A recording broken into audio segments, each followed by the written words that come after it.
అందరికీ నమస్కారం అండి. శ్రీకృష్ణుడు, అర్జునుడు మంచి మిత్రులన్న విషయం అందరికీ తెలుసు. మరి వారిద్దరి మధ్య కూడా ఒకసారి యుద్ధం వచ్చింది.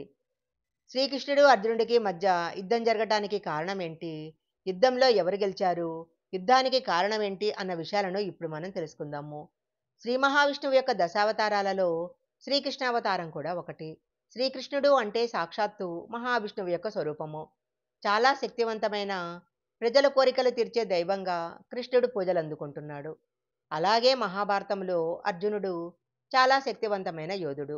ప్రపంచంలో బాణాలు వేసే అస్త్ర విద్యను ప్రదర్శించటంలో అర్జునుడికి మించిన వాడు లేడు అంటారు. మహాభారతంలో ఇద్దరు మంచి స్నేహితులే కాదు, బావామరుదులు కూడా. కానీ అలా కలిసి ఉన్నవారే ఒకసారి పరస్పరం యుద్ధానికి దిగాల్సి వచ్చింది. వీరిద్దరి మధ్య యుద్ధం రావటానికి కారణము గయుడు. గయుడు ఒక గంధర్వుడు. ఆకాశ మార్గంలో ప్రయాణం చేస్తూ ఒకసారి కిందికి ఉమ్మి వేస్తాడు. అయితే అదే సమయంలో కింద నదిలో శ్రీకృష్ణుడు సంధ్యావందనం చేసుకుంటూ ఉంటాడు. దోసిలిలో నీటిని పట్టి సూర్యుడి ప్రార్థిస్తూ ఉంటాడు.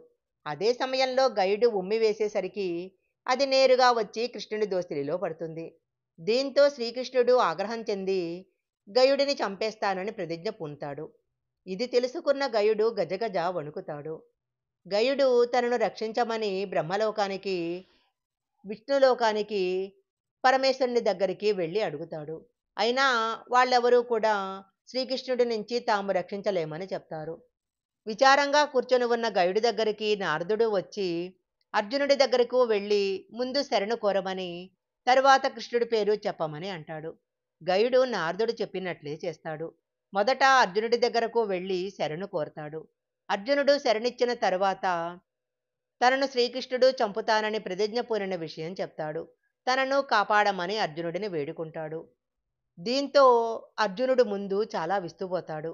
అయితే ఇచ్చిన మాటకు కట్టుబడి గయుడి తరపున కృష్ణుడితో యుద్ధం చేయటానికి సిద్ధమవుతాడు. కృష్ణుడు, అర్జునుడు యుద్ధం చేయబోతున్నారని తెలిసిన రుక్మిణి, సుభద్రతో పాటు నారదుడు కూడా ఇద్దరికీ సర్ది చెప్పాలని ఎంతో చూస్తారు. కానీ అర్జునుడు, కృష్ణుడు వారి మాటలు వినకుండా యుద్ధం చేయటానికి పూనుకుంటారు. ఇద్దరి మధ్య భీకరమైన యుద్ధం జరుగుతుంది. కృష్ణుడు వేసే అస్త్రాలను అర్జునుడు నాశనం చేస్తుంటాడు. అలాగే అర్జునుడు వేసే అస్త్రాలను కృష్ణుడు నాశనం చేస్తుంటాడు. ఇక లాభం లేదని కృష్ణుడు తన సుదర్శన చక్రాన్ని అర్జునుడిపైకి సంధిస్తాడు. అప్పుడు అర్జునుడు తనకు మహాశివుడు ఇచ్చిన పాశుపతాస్త్రాన్ని కృష్ణుడిపైకి పంపుతాడు. దీంతో ప్రపంచం నాశనమవుతుందని గ్రహించిన బ్రహ్మ వెంటనే యుద్ధం జరిగే స్థలం దగ్గర ప్రత్యక్షమవుతాడు. యుద్ధం ఆపాలని బ్రహ్మ కోరుకోగా కృష్ణుడు, అర్జునుడు తాము వేసిన అస్త్రాలను వెనక్కు తీసుకుంటారు. తరువాత బ్రహ్మ గయుణ్ణి కృష్ణుడికి ఇచ్చేయమని అర్జునుడికి చెప్తాడు. అర్జునుడు గయుణ్ణి కృష్ణుని వద్దకు పంపుతాడు. అప్పుడు కృష్ణుడు గయుని చంపిన తరువాత బ్రహ్మ తన కమండలంలో ఉండే జలాన్ని చల్లి గయుణ్ణి బ్రతికిస్తాడు.